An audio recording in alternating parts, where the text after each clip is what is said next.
మనలో మంచితనం ఉంటుంది, కొన్ని మంచితనాలు చూపించడానికి ప్రయత్నం చేస్తాం. కానీ ఆ మంచితనంలో ఉండే ఇంకొక తోక ఏంటి అని అంటే, ఆ మంచితనంలో స్వార్థం అనేటువంటి తోక ఎప్పుడు మనం కలిగి ఉంటాం. వేరే వారితో మంచిగా ప్రవర్తించేది చాలామంది ఎందుకనంటే వారిని పొగడటానికి. మంచిగా ఉంటే నన్ను పొగుడుతారు, నన్ను మంచివాడు అనుకుంటారు, మంచిదాన్ని అనుకుంటారు అనేటువంటి ఆలోచన ఒక స్వార్థముతో చేస్తారు. స్వార్థముతో చేసేది కాదు, కల్పించుకుని చేసేది కాదు.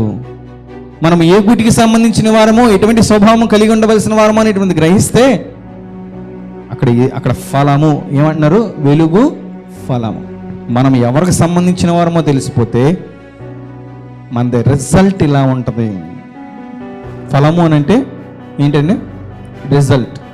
ఆ రిజల్ట్ అంటే మంచితనమే మనలో ఉంటుంది, మనం కలిగించుకునేది కాదు. ప్రభు మనలో తన పోలిక చొప్పున తన స్వరూపంలో మనల్ని నిర్మించాడు కాబట్టి ఆయన పరిశుద్ధత ప్రభు యేసుక్రీస్తు ద్వారా మనకు ఇస్తూ ఉన్నాడు.